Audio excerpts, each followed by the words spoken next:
Journey into the world of Avatar: The Last Airbender. Magic the Gathering has just released their highly anticipated Avatar: The Last Airbender crossover set. Master the elements with 4 innovative mechanics: Waterbending, Earthbending, Firebending, and Airbending, integrating the martial arts of the elements directly into gameplay. The Avatar: The Last Airbender Magic the Gathering set has something for everyone. Click the link down in the description and awaken the elements today.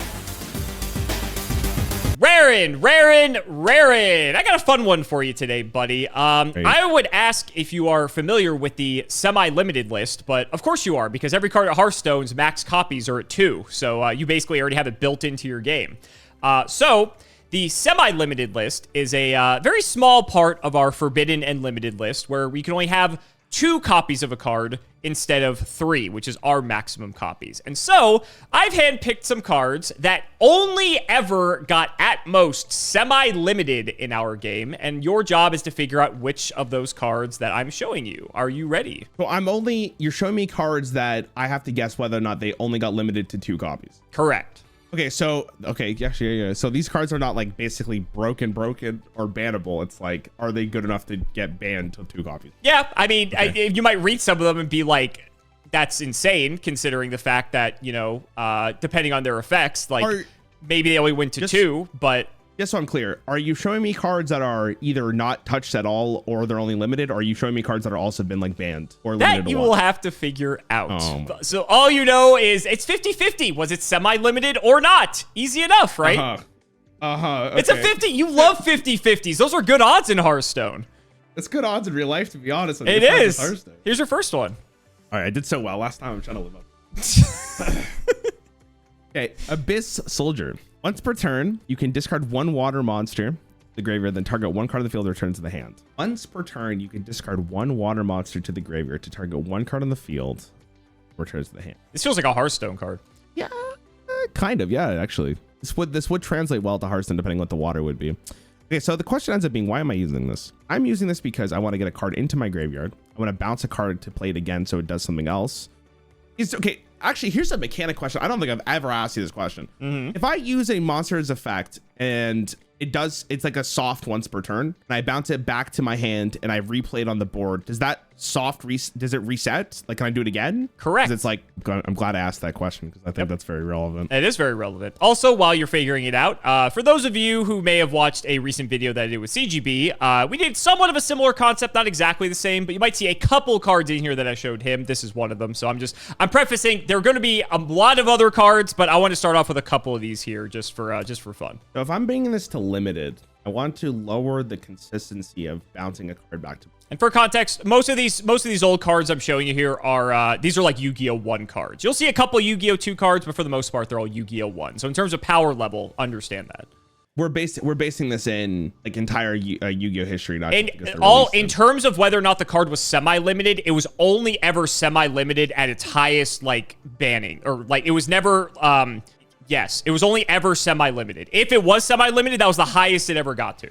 Can you give me like a kind of like a reason why they would semi-limit over like just banning it? Like, nope. Is it just because they want to lower consistency? Okay, I'll just go fuck myself. That's fine.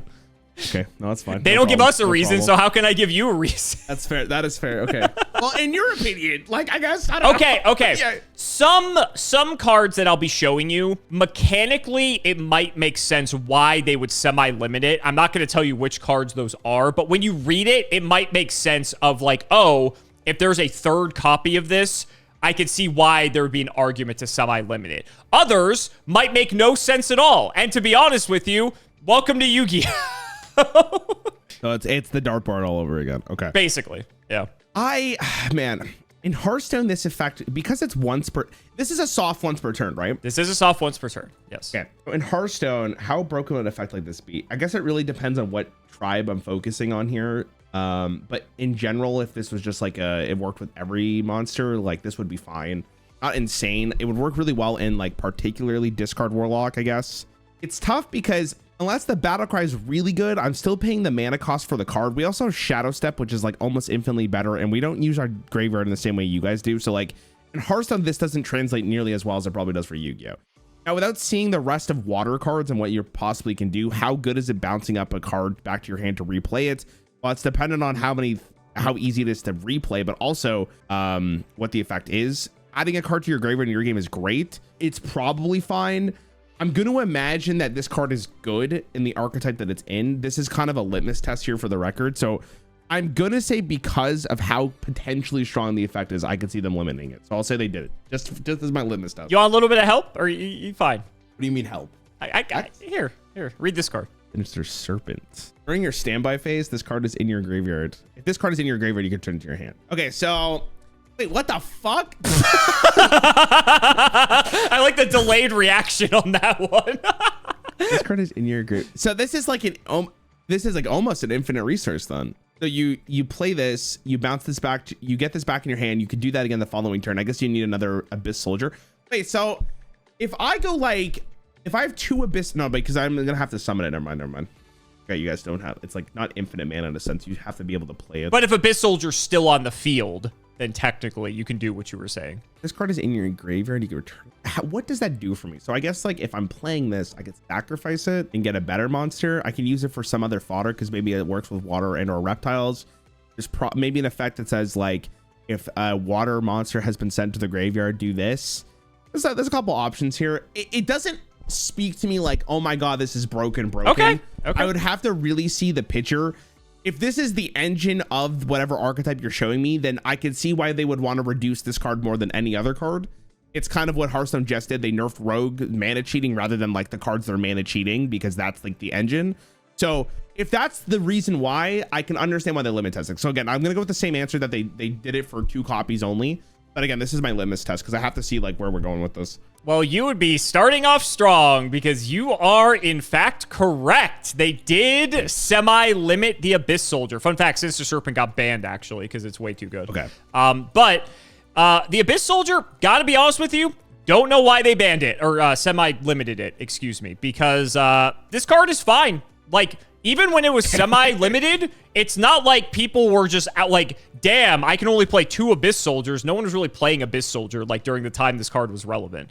Okay. It's kind of annoying with stuff like Sinister Serpent and some other things where it's able to just keep bouncing stuff. And like, again, you only get 1 normal summon per turn. In old Yu-Gi-Oh, like special summoning isn't nearly what it is, like, you know, compared to now. So it's kind of annoying, but I wouldn't like is going from your, it's the 3rd Abyss Soldier that gets you rare. And I don't know. This, again, we don't get explanations for our hits like your games do. So sure. this is kind of like one of those cards where it's like, even like as someone who played old Yu-Gi-Oh, I never thought Abyss Soldier was a problem. It was a good card, don't get me wrong, but it was way outclassed by other stuff. What's the combo with this? Like, there isn't really a combo. It's just good value. It's just like, okay, you pitch a water. Hopefully it's Sinister Serpent. But honestly, every deck played Sinister Serpent regardless because it was just free.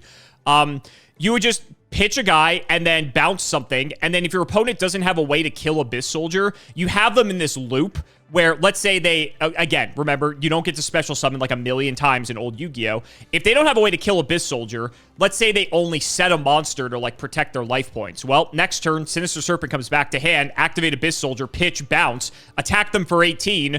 Next turn, they still have no way to kill the Abyss Soldier. You're just in this loop where you just keep bouncing their card and attacking them with your guy. So kind of an annoying play pattern. There's other cards like historically that have been way better at doing this. But for old Yu-Gi-Oh, like, again, it's like, like it wasn't like that bad or anything. So what year was this limited in for context? I want to say it was like 2004. Okay. Wow. Okay. So this was like right from the very beginning. Okay. Yeah.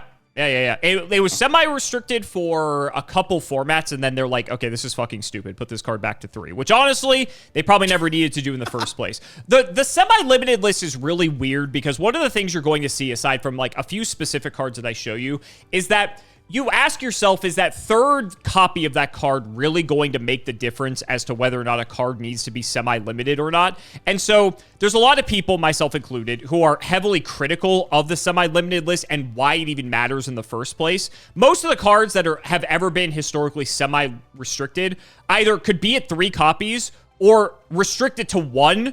So that way it's like, if it's a problem, then just limit it. But if it's not a problem, just keep it at 3. Like, who cares, right? It's this weird sort of like, we like to call it a quarantine zone, where it's like when they're afraid something might be too good, they put it on the semi-limited list, and then typically it'll move on the next list somewhere else. It's kind of weird. but it's part of our game. Is that okay? Is that not better though than just like limiting it to one? Because then you can gauge of whether or not it's still an issue or not, and still have it playable for people who want to play it. Sort of. I feel like it. Sort of. And it's also the opposite. Like when a card is either banned or restricted to one, sometimes they'll then on the next list move it to the semi-limited list because it's like, okay, let's test the waters and see if this is still a problem. And then maybe on the list after that, they'll move it to 3 because it didn't do anything. Most of the time, and I want to say like 99% of the time, if something moves to the semi-limited list, it just gets moved somewhere else like the list after because it didn't actually do anything. Which then sort of begs the question, did it matter in the first place? Maybe. It's hard to say, but... You guys don't have like a date, like I'm guessing they have data from Master Duel, but like... We don't have it. Do they? No, I understand that. Sorry, Konami has the data from Master Duel. But they didn't have this information before Master Duel, I'm assuming, other than just like tournaments. Interesting. Okay. Pretty much. I'm just trying to understand what the this one's really weird because it's hard to bait me with an effect on this, if that makes sense. I have to really like gauge whether or not it's just a consistency thing. That's why I thought it was fun. And I think we're like the only game that has like this other element of our restricted list, you know? Like I don't think Magic has this. I can't think of any other game that has like another restricted list in this way. Here's your next one. Okay, emergency provisions. Send any number of other spells / trap cards you control to the graveyard. Gain 1,000 life points for each card sent to the graveyard this way. Okay, this one's weird because you've told me multiple times that life points are not as relevant. I don't remember how relevant life points were in early Yu-Gi-Oh! Why am I losing resources to gain life points in a game where it feels like life isn't that relevant? Maybe in some circumstances that matters, but this isn't like winning you the game. It's kind of just delaying the inevitable, because you still need to have other cards to impact the board and win the game. I will say in older Yu-Gi-Oh, life points could be slightly more important because, again, it is slower. So maybe gaining some life points buys you an extra turn. Maybe. In modern Yu-Gi-Oh, like, obviously it doesn't matter. And again, this is an old card. Like you're baiting me with that one. Yeah, am I baiting you with that? Here, what if I pair this with it? Let's see if this changes your mind. Good Goblin Housekeeping. Draw cards equal to the number of Good Goblin Housekeeping cards in your graveyard +1, and then select one card from your hand and return to the bottom of your deck. I mean, like, sure, but I still feel like that's not that insane. And if you're gonna nerf something, you're not nerfing provisions, you're nerfing the Good Goblin Housekeeping. So you think they hit the housekeeping then? If they hit housekeeping, impacts the effect itself without hurting a card that potentially doesn't do as much and still keeping it playable at 3. Okay. Like I wouldn't.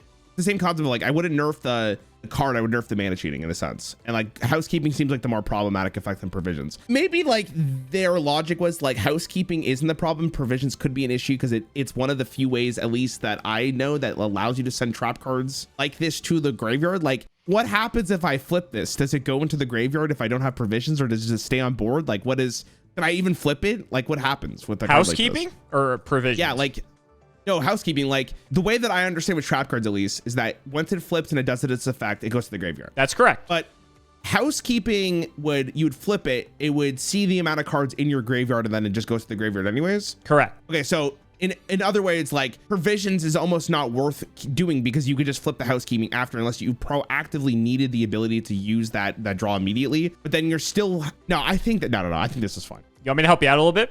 Sure. Why is there another card? Emergency provisions is a quick play spell.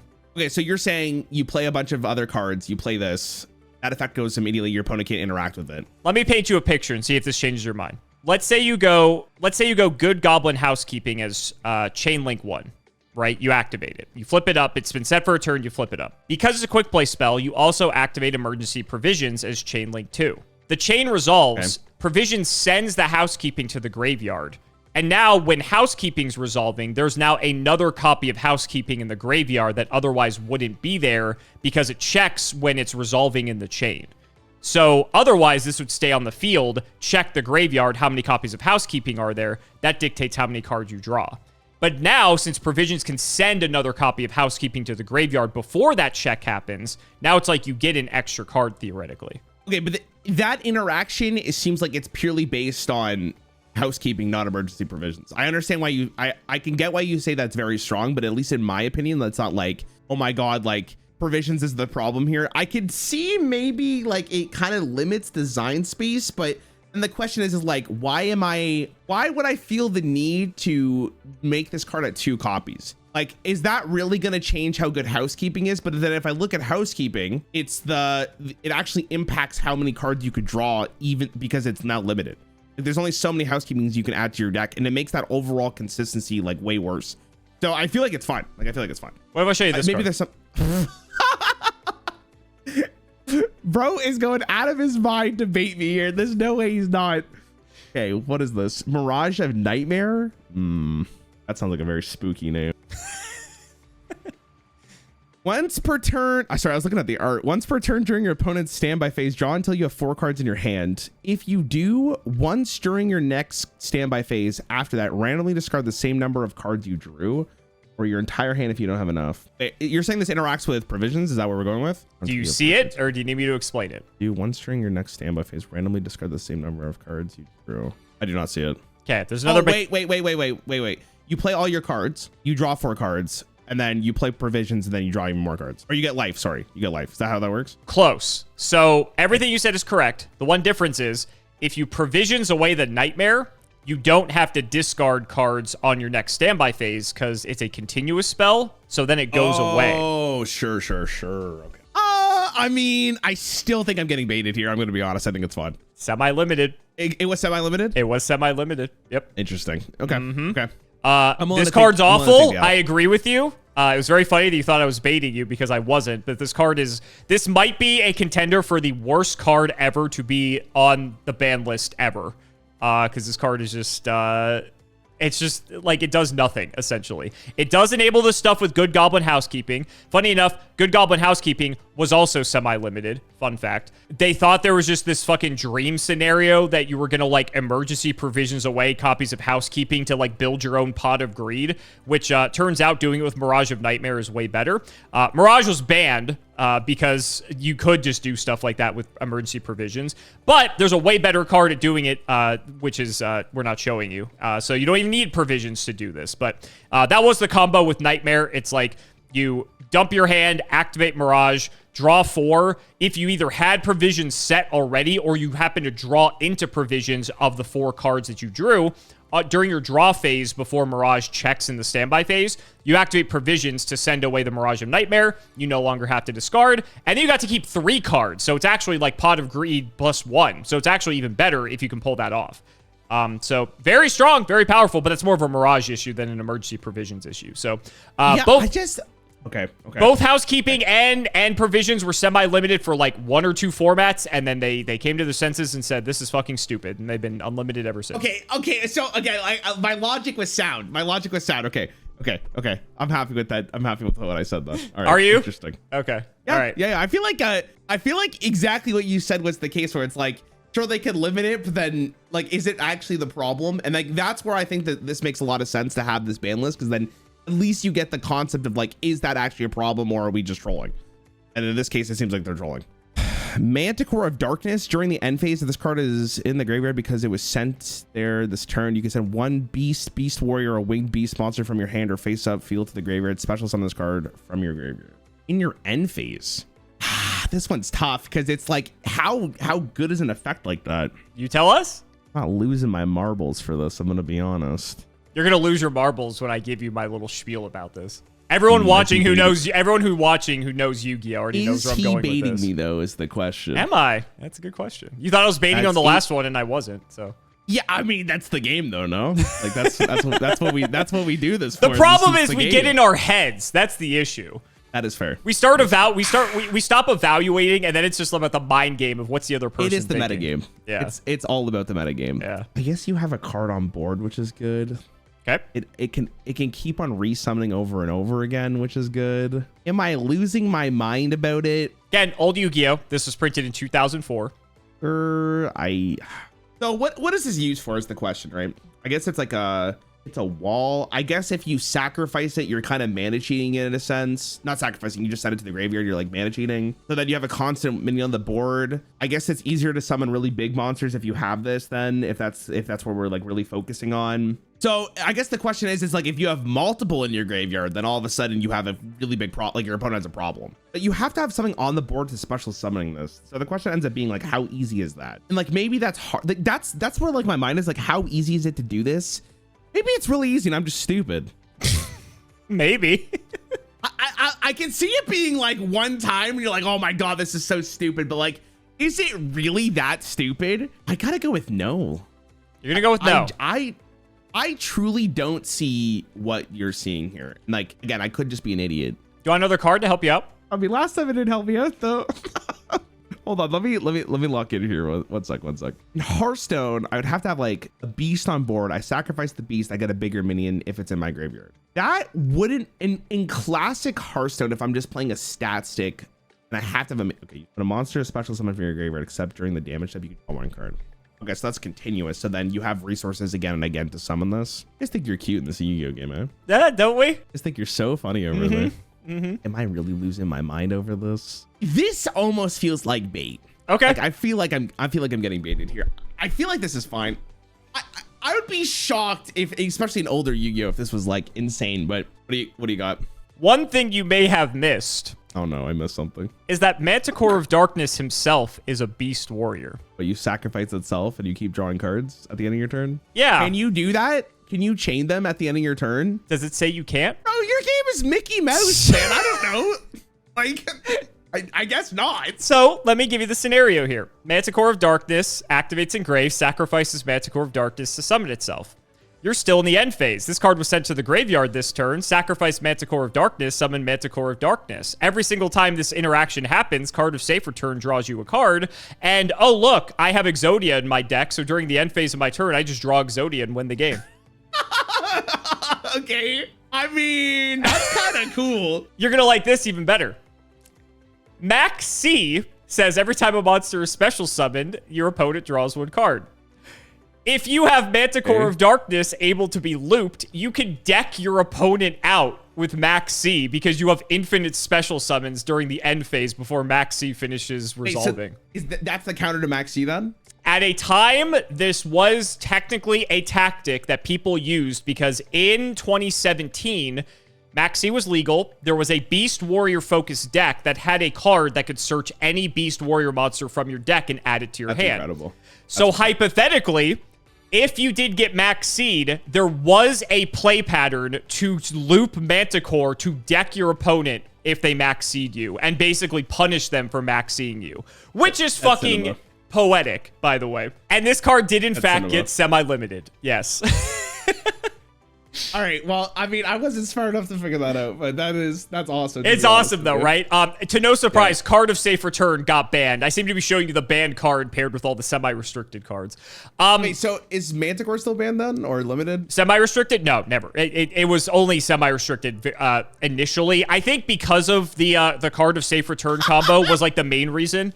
Sure. Also, technically speaking, if you are doing a Manticore of Darkness loop, you're always doing a game action, and like hypothetically, you could just do that infinitely and like run out the clock, I guess, if you're playing in a tournament, because like you're always doing something, right? So you never have to pass the turn to your opponent. I think that's made up, to be honest, but yeah, just a very a very funny card. Yeah, that'd be like a CGB. Well, actually, this is what I would do type of thing.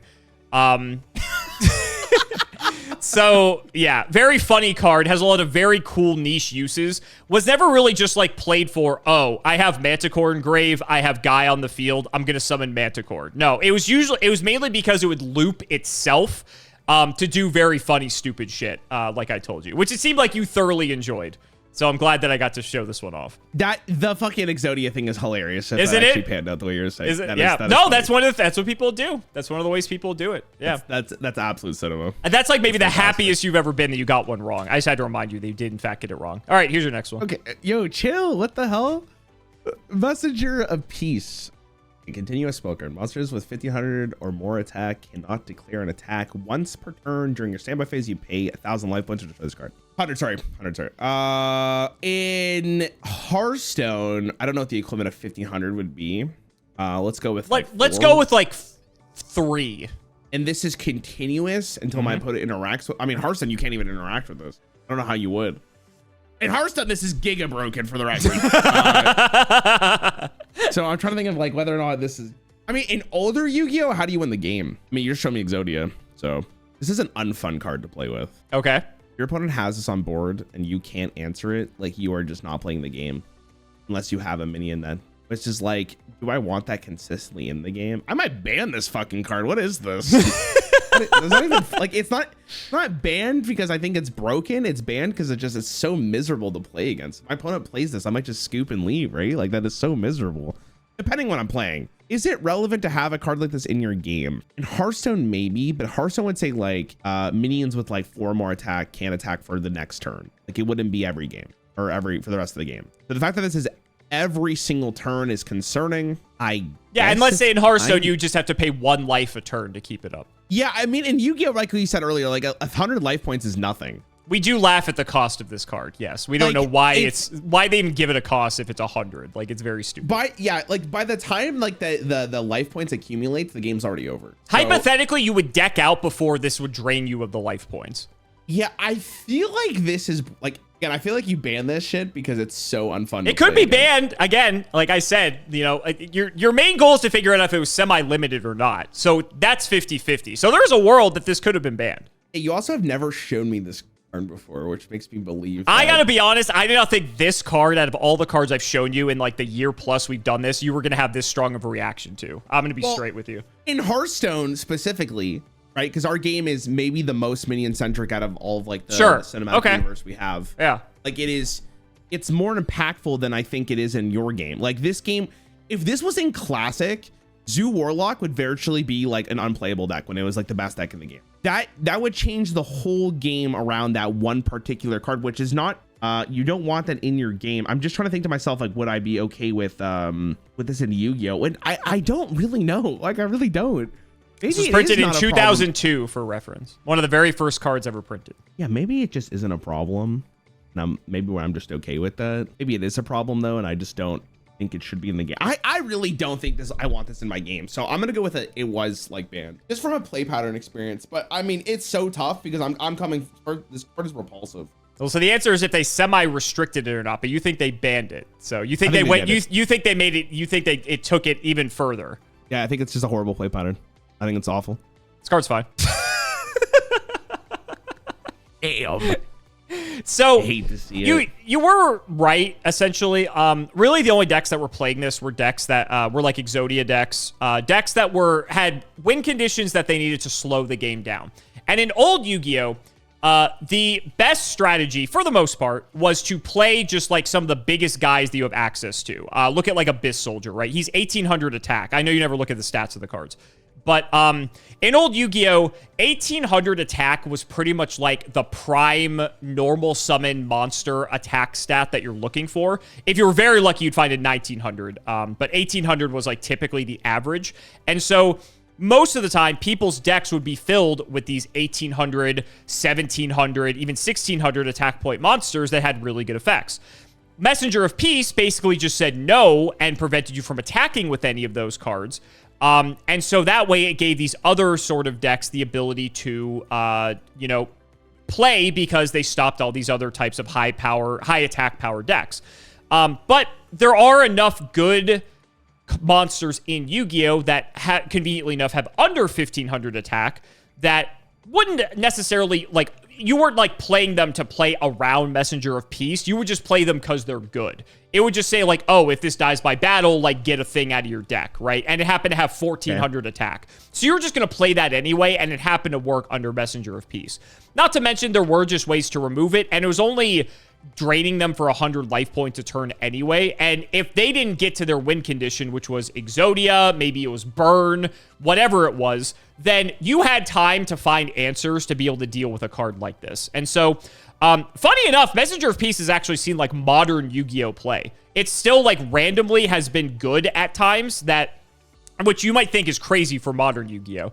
But there have been a couple instances where this card just happened to be good enough that it did actually see play. So it's just been sort of a like an above average Yu-Gi-Oh card throughout the history of the game. But nothing like, yes, it prevents you from doing something, but not like super giga oppressive, if that makes sense. I just think in our games, like CGB is in mine, this is the most heinous card of all time. Like depending on what the number would be. Sure. I think it would be so unfun to play against that they would have to do something very quickly to stop this card from being interesting. But to be fair, in your game, you don't have, like, aside from the locations, you don't really have, like, continuous effects typically, right? That's what I'm saying. Like, it's in, I don't know how they would do it. It would have to be on like a minion, I guess, so you could at least use a spell. But if this was actually in the game, it'd be a fucking problem. Like, it'd be so miserable to play against. Yeah, that's so interesting. I did not expect like that sort of reaction just from this card, because this card's like, again, like people look at it and they're like, God, I remember I lost to this card one time. Like, it's one of those type of cards. Don't get me wrong, but out of all the like cards in Yu-Gi-Oh that say you can't do a thing, this is like looked at as one of the least oppressive for sure. But I guess it makes sense for Yu-Gi-Oh. I guess I understand why it makes sense for Yu-Gi-Oh. Sure. What I'm gonna say. Gotcha. Well, speaking of cards that prevent you from doing things, here you go. Royal Decree, negate all other trap card effects on the field. Okay, you're gonna have to go semantics here. So if I play this card going first, and it's my opponent's turn, after my opponent plays a trap card and I swap this, that means the trap card they just played doesn't work, and then this card is on the board. Correct. But that means they have to have a... Okay, so this is where I'm going first. It would have to be second, and then you have to wait for the opponent to go... This is too slow. Wait, explain what you're asking again. Sorry, I forgot this is not just spell cards. This is like trap cards. So like if I'm going first, I play Royal Decree, they play a trap card, they have to wait... They have to then wait for my turn to go back, so this is very slow. I guess I flip this card if they flip a trap card, so I have like a counter spell on hand. Theoretically, yes, you could do that. Is that good enough? Okay, so then there has to be, if you say it like that, there has to be a reason that this is even better. You can also flip it in your example. If you go first, set Royal Decree. If your opponent goes, sets a trap card. On their end phase, you can flip Royal Decree before they even get the chance to flip their trap card. And now it's just, they can't ever activate it as long as Decree is face up on the field. Oh. Okay, so you could preemptively flip this before they even play. Correct. Yes, because this isn't like a counter. I mean, it can be a counter theoretically, but like there's also a world where you just flip this and they just can never activate anything at all. Okay. No, I assumed that like your opponent has to play a trap card first and then No. Yeah, you can just flip because it's there'd be like a different symbol where the infinity symbol is. Now, if they do go activate trap card and you go activate Royal Decree in response, that does technically make it a counter spell for a trap, essentially. But you also can just flip this before they even do that and then just prevent them from doing it in the first place. So that means that this card, in my opinion, is at least better, but... And again, this is an old card. This was printed in 2003, I think. This is a very really old hard.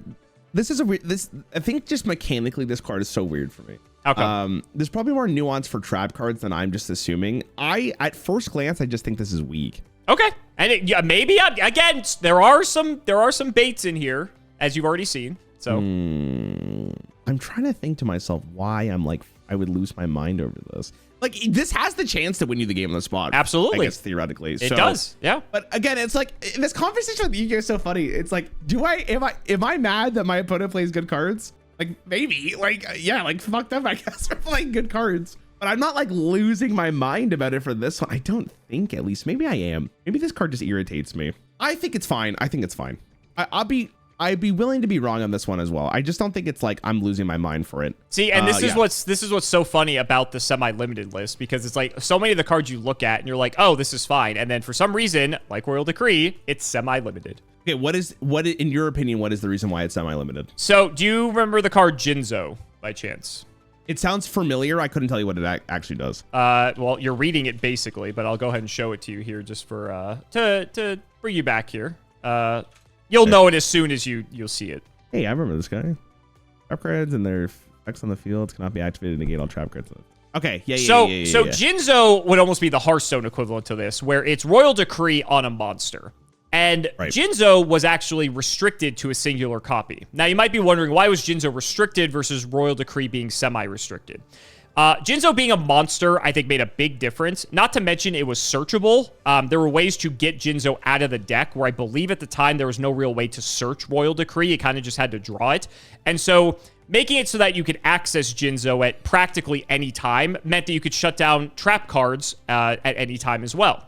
And he was good, right? And Jinzo was incredible. And so in older Yu-Gi-Oh!, you have to remember the trap cards are the main form of interaction on your opponent's turn. Usually they're like monster effects in old Yu-Gi-Oh! Most monster effects would happen during your turn. Most spells would happen during your turn. There was a few exceptions, but trap cards were typically the way to interact with your opponent during their turn. So cards like Jinzo and Royal Decree would shut off the ability for your opponent to interact with you. By modern Yu-Gi-Oh! Standards, we look at cards like this and we kind of laugh because trap cards are so much worse now compared to how they used to be. But I think because trap cards were so important to old Yu-Gi-Oh!, that's why we saw cards like Jinzo and Royal Decree get limited and semi-restricted, respectively, because they just shut off the main ways for people to play, like to interact with their opponent. And one of the key things I think a lot of people like about Yu-Gi-Oh! Is the ability to interact with your opponent. And so that would be my best guess because, again, they're both of these cards are essentially the same card. But again, similar to most of the other cards, they got semi-restricted for maybe a list or two, and then they came off, and then they were at 3 ever since. Okay. Well, so Jinzo is just the better version of that card in like every instance, I'm guessing. Basically, yeah. Like people would just play Jinzo in their deck just because it was good. Not every deck would play Royal Decree. A lot of decks would play Royal Decree if they weren't playing any trap cards at all, so that they had no downside to it, essentially. And then that way they just shut off traps for the entirety of the game. Okay. Any deck during this time would just play Jinzo because it was just a well-statted monster.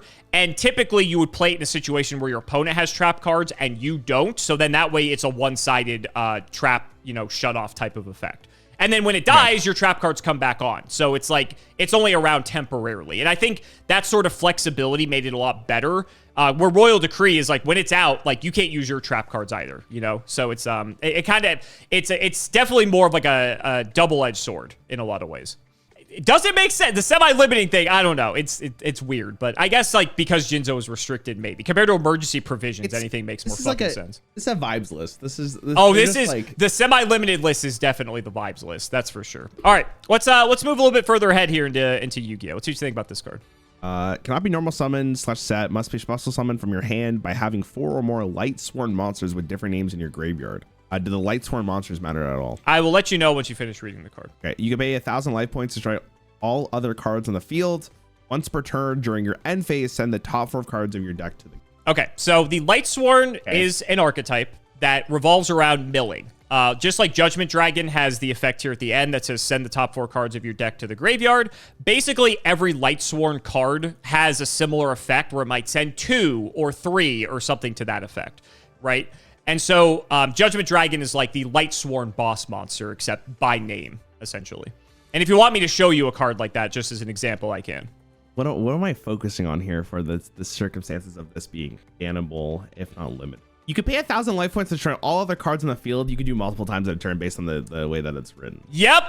Oh, that seems very good. Especially if your opponent have like a minion that you need to like summon something. I'm not sure if you guys really have like death rattles like that. Oh, we do. And Judgment Dragon is very good at clearing those. Can you use this card on your opponent's turn? No, that would be fucking insane if you could. I will say Judgment Dragon's already insane. If it had a quick effect, this card was printed in like 2007 for context. So a little bit later down the line. But so quick effects weren't as common, but the fact that you still have a infinite board wipe essentially is nuts. Don't get me wrong. Okay, for the record, I thought I cracked it right there. I was like, this is it. You thought you were so proud. You thought you were so proud. Sorry. Yeah, this is like one of those weird things where it's like, what is the reason? Okay, so if you can't do that in your opponent's turn, I guess it's still really good to pay 1,000 life points for a board, and you have a minion, or to clear and you have a minion. Send the top 4 cards of your deck to the graveyard. Okay, so we know that that's really good in your game. So if that's the case, if you do that consistently, you're adding more cards to the graveyard. You can see what it's being put into your graveyard. And you can use those cards the following turn and or on your opponent's turn. That's probably really good. I'm guessing it's not hard to summon this. That's a big statted minion. 3,000 is a Blue Eyes White Dragon, so you would be correct. And it's even better than a Blue Eyes White Dragon. I mean, yeah, because Blue Eyes White Dragon doesn't have a fucking board wipe attached to it. I'd hope not. Yeah. Here, just so you can get some context. Here's a Lightsworn monster. Just give this a quick read. You target 1 spell / trap card your opponent controls. This card battle position cannot be changed until the end of the next turn. Also change this card you control from the face-up attack position to face-up defense position. If you do, destroy that target. Once per turn during your end phase, and the top 3 cards of your deck to the graveyard. Yeah. Okay, so that card interacts positively regardless, and then you also interact with the dragon positively. Correct. So you're kind of getting a lot. Right. And so basically to summon Judgment Dragon, you need to have 4 different Lightsworn names. So like Lilo would be one. There's like 10 or 12 other Lightsworn monsters. So as long as you get at any point 4 different names into the graveyard, so no duplicate Lilas, for instance, then you can just drop JD. We call it JD. You can just drop JD at any point. And I'm gonna ask this. I don't think this is a hard question to answer, or I already know the answer. I guess I should. This is extremely easy to summon. Oh yeah, you could very easily do this on turn 2. So like, because going first, you know, you can't attack, right? So, like, when it comes back around to you for your second turn, you could very easily drop Judgment Dragon on your second turn. Honestly, if you're going second, there's a world you could drop this on turn 1. I would say it's probably high rolly if you're dropping it on turn 1. You got a very good hand. But dropping JD on turn 2 is not out of the question in the slightest. Kick it over JD. That's probably good. Like, I think it's... Oh, my God, unless you're baiting me. This would be good bait if it is bait. I'm just gonna say. You have a name for it. You call it JD. Surely that means it's banned. I think in older Yu-Gi-Oh! This was very good. I can't remember off the top of my head how easy it is to get this in, but it can't be that hard. Here, like, okay, here, just to show you again, like the caliber of cards you're working with here. Here's a spell. I mean, the Lightsworn minions do it anyways, right? What is this? Solar Recharge. Discard 1 Lightsworn monster from... I was going to say from your hand or deck. Discard 1 Lightsworn monster, draw 2 cards, and send the top 2 cards of your deck to the group. I mean, that looks just amazing. Not fucking broken in this archetype. Yep. Just pot of greed. Not really, but yeah, it can be. Yeah, sure.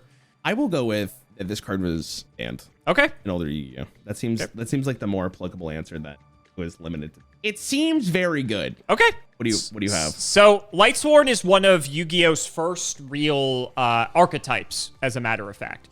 So, you know, now like we call decks by, you know, Lightsworn or whatever, instead of like what Hearthstone and Magic do, where it's like something aggro or something control or whatever. Yu-Gi-Oh calls their decks by like the archetype name, because typically those cards are all meant to go together. Or if it's 2 archetypes slammed into one deck, you'll call it like both archetypical names. Right? And so Lightsworn was actually one of the first like real archetypes in Yu-Gi-Oh! Where they gave you all or most of the cards in one set, and that you could sort of build them all together. And so Judgment Dragon was the boss monster for the Lightsworn archetype. And as I've shown you, there are plenty of really good support cards to make this archetype very good and just have levels of consistency and disruption and power that like other decks that would be mashed together wouldn't have. And so Judgment Dragon, when you saw this card come down, it was a fucking menace, and you knew the game was probably over. Something you may have missed is that nothing's stopping you from dropping multiple Judgment Dragons in the same turn. You can go summon Judgment Dragon, pay 1,000, nuke the board. Now your opponent doesn't have anything to stop you. Okay, summon second Judgment Dragon. Okay, summon third Judgment Dragon. That's 9,000 damage just from the 3 Judgment Dragons to kill your opponent. Pretty cool, huh? That's pretty... I mean, it's better than I expected, so that has to mean that it's banned. Right? Semi-limited. Fuck! No, it's just straight vibes. This is ridiculous. Yeah. Where's the data? Come on, this is ridiculous. I think this was an instance of there was no way in old Yu-Gi-Oh! Now there is, funny enough. In old Yu-Gi-Oh! There was no way to search Judgment Dragon. The fact that it doesn't have the Lightsworn tag makes it very difficult for you to get it to your hand. Oh, that's fair. So you basically had to draw it. Now, obviously, they had ways to do that with Solar Recharge and stuff, so it's not like they were lacking the ability to find it. But there would be games if you're playing Lightsworn that you just wouldn't see Judgment Dragon because you just don't draw it, because there's no other way really to get it to your hand. There's also the world where you accidentally mill it off of all these Lightsworn effects because you are playing cards that mill, and so it goes to the graveyard. Now, they do play a card to sort of circumvent that, and honestly, that's a way to sort of like search it in a roundabout way that people found out later on that they could do. But I think, like, this was, like, a game-defining ending card. Like, when Judgment Dragon hit the field, the game was basically over. Not to mention, because we also had priority back in the day. I don't really want to get too in the weeds with this. But basically, you could activate Judgment Dragon before your opponent had the ability to respond with a trap card to, like, kill Judgment Dragon beforehand. They changed this rule, like, way later on because it was so broken. But back when Judgment Dragon was in its prime, you could do that, so that way you were guaranteed the board wipe before, because otherwise in modern Yu-Gi-Oh, you summon Judgment Dragon, your opponent could be like, oh, activate trap card, kill Judgment Dragon. Cool. In old Yu-Gi-Oh, you'd go summon Judgment Dragon, immediately activate the effect, and then they could use the thing to kill Judgment Dragon. Doesn't matter, the board wipe already went off, and you probably lost the game regardless. So that was very broken. Okay. I think it was just a very powerful boss monster that they didn't want you drawing as much, because if you're playing 3 copies versus 2, that's like another like 14% chance that you could see it hypothetically. So that's what I was gonna say. That's what I was gonna say. I feel like this is a good example of like where the limiting actually matters quite a bit, where you could see it firsthand why it's important that they did this. And I think that's good for the game. Yeah, so very cool, very iconic card. A lot of people love Judgment Dragon, and Lightsworn's gotten plenty of support over the years. They've retrained Judgment Dragon multiple times. All the other versions suck, to be honest. It's not as cool as the original. Okay. Makes sense. That makes a lot of sense. Creature swap. Player chooses one monster they control and switches control of these monsters with each other. Those monsters cannot change their battle positions for the rest of the turn. This feels like a very Hearthstone card to me. I don't know why. They can attack the turn that you swap, though. Yes. You know, like if they were in attacking position. So as long as they're in attack position, yes. If they're in defense position, they could not. Yeah, this is a Hearthstone card, depending on the mana cost. It's disgusting. It's kind of cool. Like, this is like, as much as like there isn't really one-to-ones, I feel like they could put this in Hearthstone and it would actually work. Yeah, this is very... The question would be mana cost. This is obviously extremely good. In Yu-Gi-Oh would be very good. Rest of this turn, can you activate this on your opponent's turn? No, this is a normal spell. Bro, I was about to cook out of my mind with this. Well, I mean, hypothetically, you could just play a fucking shitty guy and then creature swap for your opponent's Judgment Dragon. Like, that's pretty good. Like, I mean, that's like the simple way of doing this. Let me explain. So in Hearthstone, if you play Yogg Saron, for example, Yogg will start casting. If Yogg brings himself to the opponent's board, that battle cry now counts for your opponent. So what will happen is he'll start casting you'll start casting spells for your opponent. So what I was thinking was, you wait for your opponent to activate a really good effect for them, you swap it, and now that's your effect. But obviously it doesn't work like that in your game, which is unfortunate. But it's very funny what happens in Hearthstone. Okay. I mean, this is just a good card. Like, can you consistently draw it is maybe like the question I have. If you are you asking, or are you just talking out loud? No, I'm kind of... I don't think you're going to answer that question for me. So I'll let you know, like, generally speaking, spell cards in Yu-Gi-Oh, especially old Yu-Gi-Oh, like, you couldn't really search them. So you kind of just have to draw them. Okay. Otherwise, people would be searching Pot of Greed. I mean, obviously. Yeah. Okay. So if you're drawing this naturally, I mean, so this is one of those cards where it's like, if you do draw it, it's pretty good. Okay. Like, it's probably going to make the game, like, a lot harder for your opponent. It might just win you the game on the spot. It depends on the circumstances of the board. I guess there are moments where you're not going to have anything on board is the bigger question. Now here's an interesting one. If you play a shitty minion, you take your opponent's big minion, you kill the minion that you gave your opponent. Do you swap back? You keep the minion. In Hearthstone, I think that the opponent would go back. They'd have like a deep. You just keep it. That's a little silly. You want me to make it sillier? Let's see if you can. Let's see if you can put 2 and 2 together on this one. When this card is destroyed by battle and sent to the graveyard, you can special summon one dark monster with 1,500 or less attack from your deck in a face-up attack. Let's see if you can put this together. I'm playing Tomato. Tomato swaps to my opponent's board. Summon one dark monster with 1,500 or less from your attack from your deck. So I'm guessing the logic is they have a really big minion. You swap it. You kill the Tomato, and then they summon some shitter, and then now you're doing attack points to them directly, or I guess over the top. That's what I'm assuming this is going to be. Oh, they're not summoning a shitter. What do you mean I get to summon? It goes to your graveyard. What kind of fucking backward ass game you guys play in here? Like, what do you mean? This? Why? It's on their side though. So wouldn't it mean that like when it dies, it triggers in the graveyard and it happens to be in your graveyard. So you swap over the Tomato. Oh, yeah, okay. Kill your Tomato. It goes to your graveyard. It activates. Now you get to summon something out of your deck. See, these physical card games are so much different than my precious Blizzard game where they do that automatically. But the thing is, in Hearthstone, if a minion dies on your opponent's side, that is now in their graveyard, not on yours. Interesting. Okay. What that means is like for revive obviously effects. what that means. Yeah, like that, and that is important for Hearthstone to have because it could, you know, ruin like a res priest deck or something, and it's for counterplaying reasons. I think that just makes you love creature swap all the more, though, that I showed you that this works the way that it does. I mean, if it works like it did in Hearthstone, or like it does in Yu-Gi-Oh! In Hearthstone, sorry, that is an extremely broken ability depending on how good creature. Problem with Hearthstone when it translates to Yu-Gi-Oh! From Yu-Gi-Oh! Is like, what is the mana cost of a card like that? And if the mana cost is low enough where you could still do something with it, then we have a serious problem. I will let you know that interaction with creature swap and Mystic Tomato, spoiler, there's many other Mystic Tomatoes. That is a very common interaction with creature swap. Okay, well, if that's how they worked, I guarantee that's not how they designed it. So therefore, I think it's banned. Like that's fucking stupid. Like, there's no way they're like, yeah, guys, creature swap's gonna be really cool because like you could swap with your opponent. And then you could use their effect and then kill the monster that you have. And then like that's it. And then now you're telling me there's a fucking tomato that summons a monster from your deck and your opponent doesn't get anything from it. And it goes to your graveyard. Yeah, it seems pretty good. Yeah, that seems pretty good. Yeah, I'm going to go with creature swap is probably banned. I think that effect is really strong. If you say limited, I'm going to be legitimately shocked. I just don't see a world where that's the case, but what do I know? Well, you're right. It's not limited. It's semi-limited. What? Is it playable in current Yu-Gi-Oh? No, this card sucks. Why does it what? Why does it suck? Okay. Here's the problem. Okay, let me take it back. Okay, this can't card, wait for this. This card is playable. I don't in old Yu-Gi-Oh. This card is playable. I don't want to say it's bad. I don't want to say it's good. Here's the biggest problem with creature swap, and you may have overlooked this part. Your opponent gets to choose what monster they give you. So if they have crazy good monster and one shit monster, they're just gonna give you the shit monster. Okay, well, what if they only have the one monster? No, I'm not saying you're wrong. Like, if they only have the one monster, they have to give you that. And that's the best case scenario with this card. But then the other problem is, you also need to have a monster to give to your opponent. And so the problem becomes a combination of, if you're in a position that there's only one monster that they have on the field, and you do have a monster that you have on your field, then that's like the best case scenario for this card.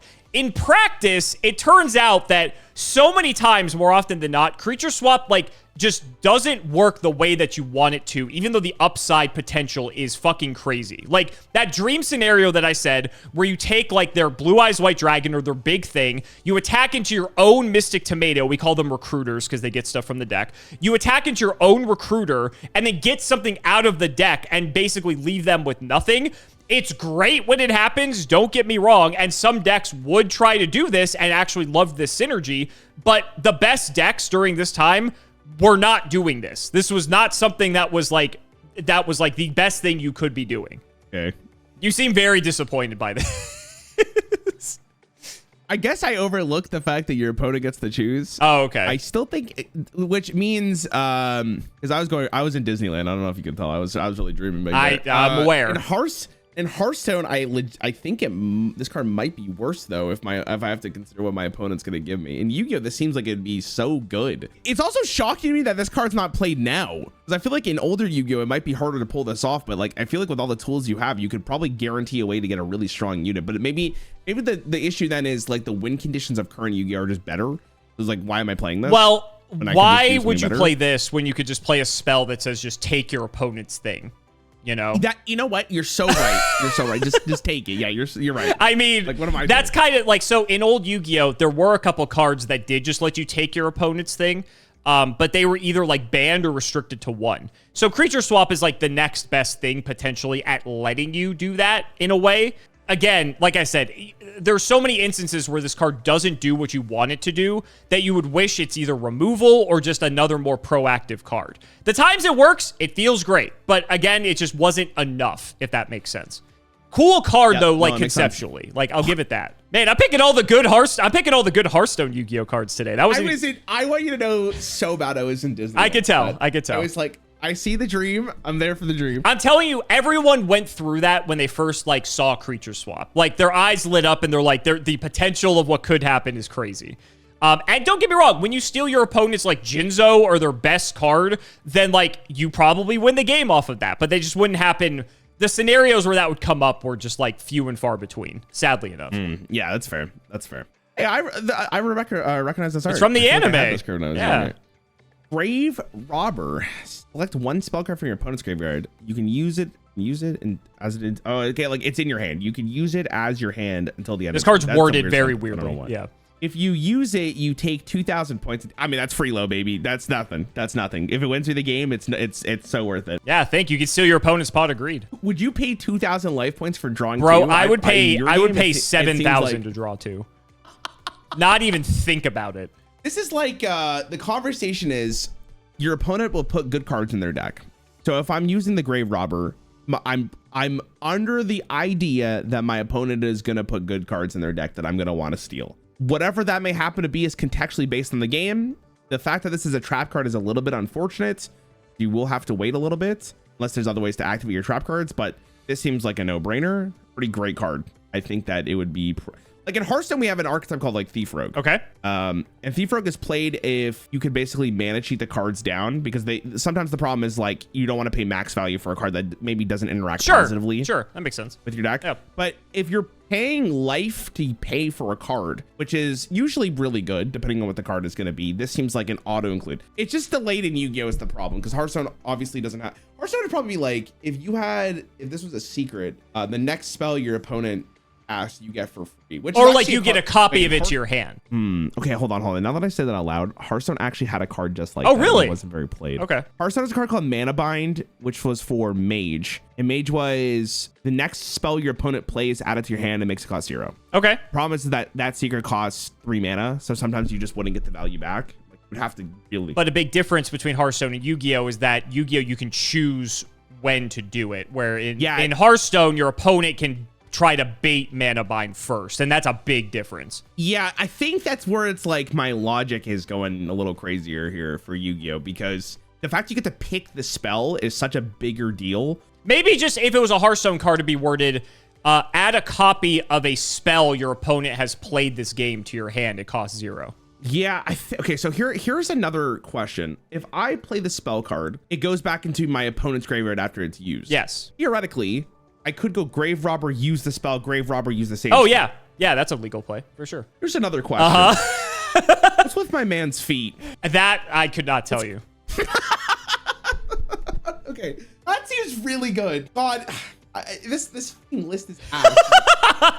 Like, now you know how I felt we did our video right before this. Is this card good? Yeah, it's fucking good. Of course it's good. Is it bannable? Like, maybe. Like, that's really strong. In your life points down. I mean, I think it's very good. So I'm gonna go with it was probably banned.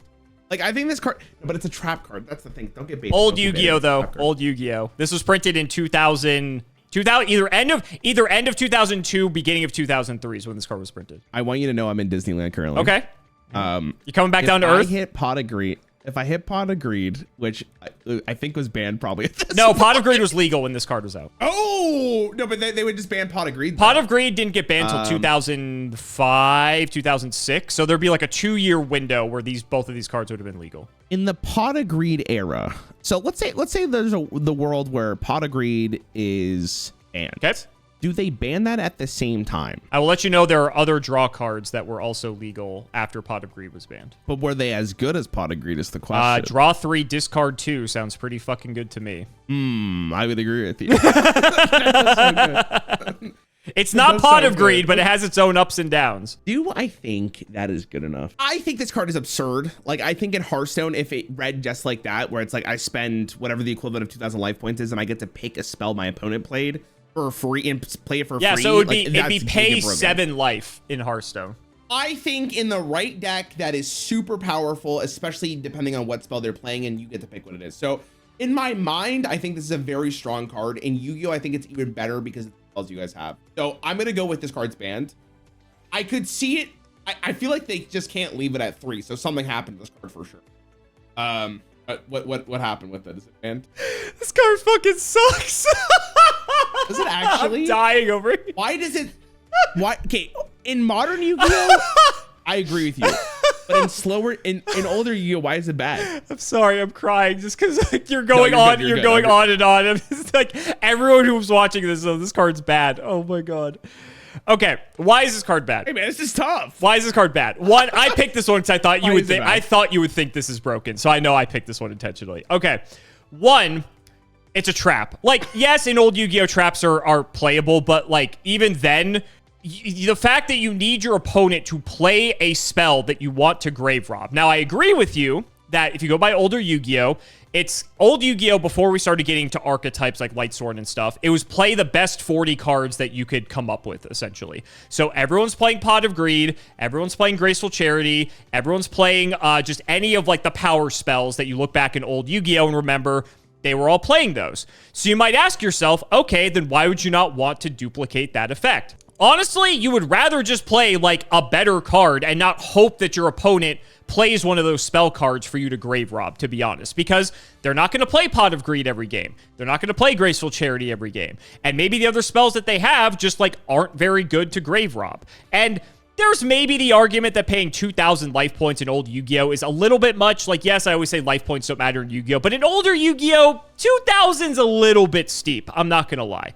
Yeah, it's just like a generally bad card for Yu-Gi-Oh. I mean, what do you want me to say here? Welcome to the thumbnail. Like, I mean, you did give me the thumbnail probably, so thank you for that. But I just want you to know, in a game like Hearthstone, where generically spells are really, really good, and I'm sure it's the same case with Yu-Gi-Oh. They are. Because this is a trap card, which is where I was kind of like hesitant on. I think it might be just a little too slow. Yeah, I think if this was a spell, I think every deck would have probably played this. I'm going to be honest with you. I think the fact it's a trap makes it infinitely worse comparatively. Yeah. Okay. No, I agree with that. I can get behind that. I'm mad about it, but I can get behind it. Even if it's a spell, it's like, again, if your opponent doesn't have any good spells, which is crazy because I'm thinking about all like the powerful spells in old Yu-Gi-Oh. Like, you would think you'd be totally fine with that, but I guess it's like, if they don't give you the what, like, because, okay, Pot of Greed, Graceful Charity, that's the draw 3 discard 2. Those are always going to be good for you. The other ones, okay, a bit more situational, because, like, maybe all they have in the grave is, like, steal an opponent's monster for the turn. Well, if they don't have a monster for you to steal, then that card doesn't do anything. You know, there might be a card that, like, because it's, again, it's only for the turn, right? Maybe there's rip a card out of your opponent's hand. Like, that could be good, I guess, but it's weird. It's like, on paper, you would think this card would be really good, but it was just never played. It was just considered very bad. I don't know. It blows my fucking mind. I think even after your explanation, I still think this card's very good. Because, like, you're right. Like, your opponent's not always playing, like, the best cards possible for you. And maybe sometimes it's really, like, specific and niche to whatever archetype they're playing. I would argue, like, almost on average, you're playing stuff that's beneficial for you. And I don't think, like you said, 2,000 life points isn't that bad. Man, maybe being a trap card really must just suck. I'm just getting baited off that maybe, and it's funny because, like, maybe we just are so bad at the game, and if we went back to old Yu-Gi-Oh, maybe Grave Robber is the most broken card ever, and we just didn't realize, oh, like, okay. Another argument is that there are other cards, like, so I said it's hard to search spell cards. Once you have a spell card in your graveyard, there are a couple cards that can get it back to your hand to reuse it a second time. So I think the argument is, why would you play Grave Robber hoping that you can steal your opponent's Pot of Greed when you can just recycle your own Pot of Greed? I think that might be the logic too. There are just like better, there are just other cards that have a similar type of effect, but are like better because it's not relying on your opponent to do the thing. That could be where it's at. In that case, I 100% agree with you. Like, if you have the ability to get your Pot of Greed back, which, you know, I wasn't aware of, I'm just gonna... But you might not draw it, right? Like, maybe your opponent draws theirs and you don't have your Pot of Greed. Sure. So, like, that's another argument, you know? Like, so it's hard to say. So this is, man, it just feels like, even though, like, it's not consistently great, the baseline of a card like this is so good. That's why I'm in old Yu-Gi-Oh for sure, because everyone was playing like the same like 8 to 10 spell cards in every deck. So I don't know. It's an interesting discussion. Yeah, I'm sure the comments all have a good field day with this one for sure. I'm not reading it. I'm not going there. All right, let's wrap it up with this one. This is probably the one that everyone's been waiting for. Destiny Hero, malicious. Hey, he looks pretty sick.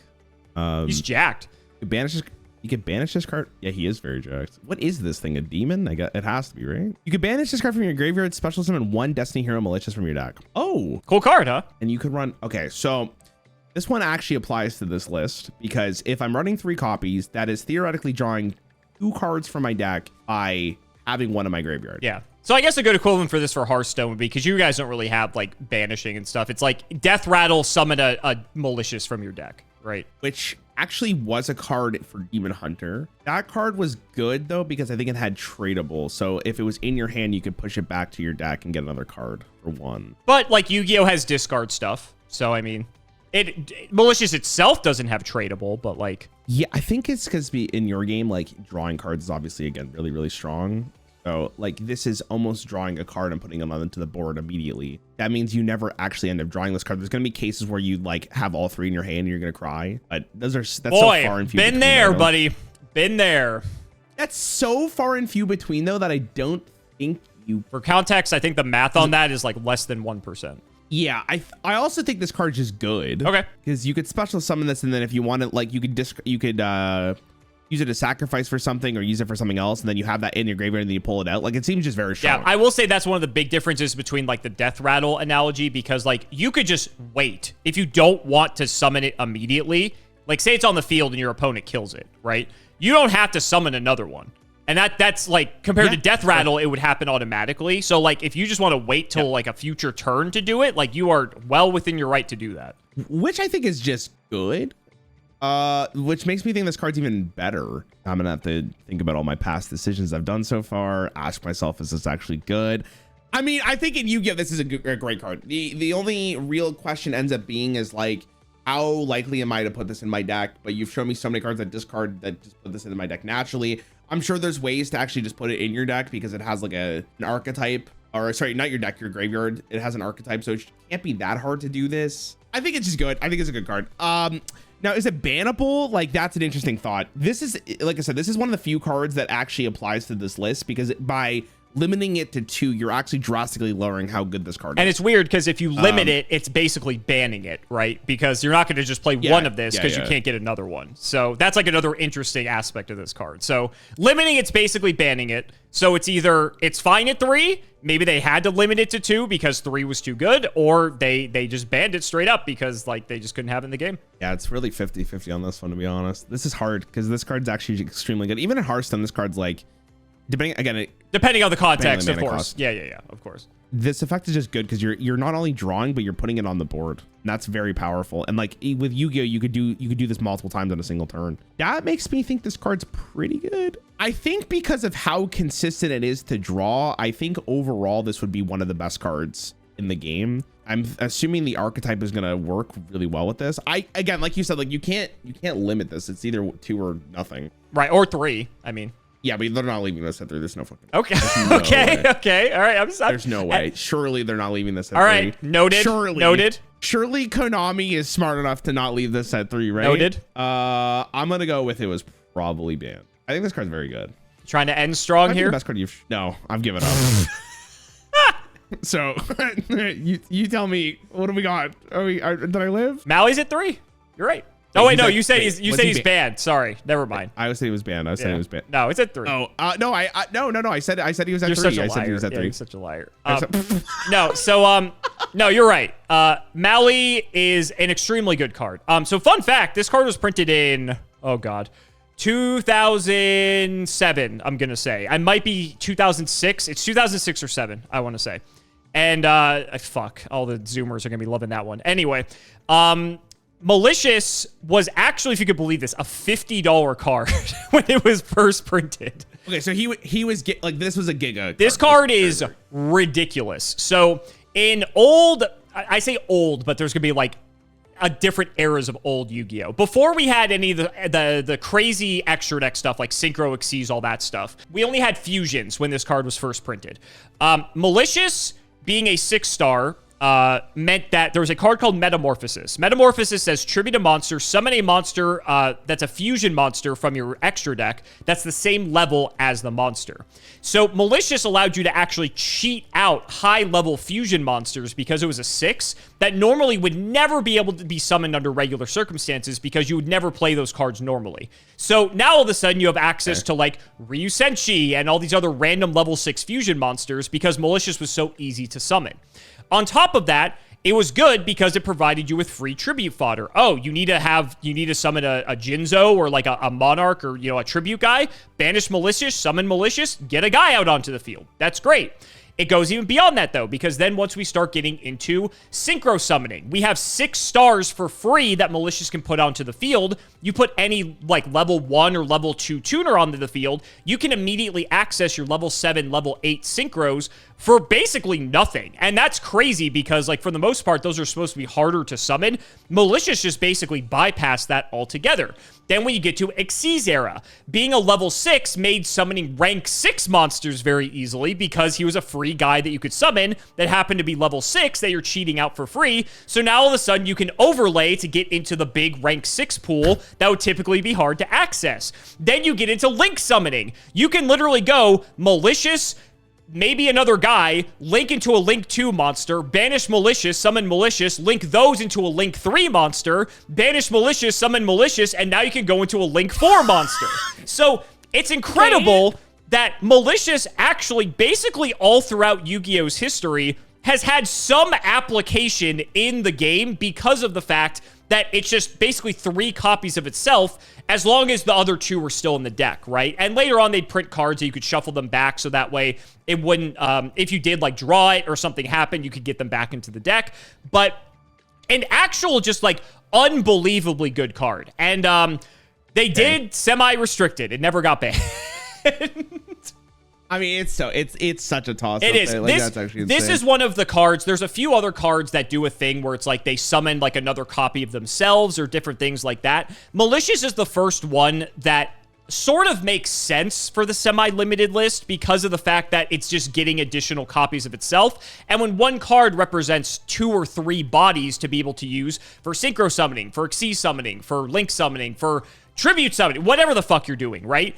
Then that actually can start to spiral out of hand very quickly. And so a lot of the times we've seen these types of malicious-like cards, for people who know Yu-Gi-Oh! I'm talking about Rapier, I'm talking about Reborn Tengu. Those also got semi-limited in a similar light to malicious. And it's always very funny with malicious because if you look at its like history on the ban list, it's gone from 3 to 2, back to 3, then back to 2, then back to 3. It's literally like ping-ponged between being at 3 or 2 copies throughout the entire, like, 20 years it's been legal. It's actually fucking hilarious. And so, right now it's at 3 because apparently it's fine.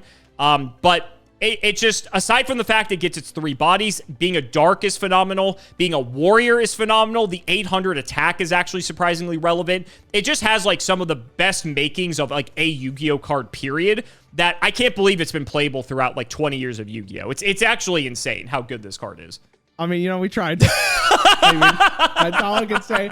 That's so hard. That is so hard. I know, I picked some super simple cards for you this week, too, and you bombed. See, here's the thing. It's not even like it's no longer 50-50, right? Like it's not banned or not. It's there's a 33% chance. I guess a 25%. What do you mean? I said if all you had to guess was if it's semi-limited or not. That's a 50-50. You're right, but you're wrong. That's all I gotta say. Okay, yeah. Yeah.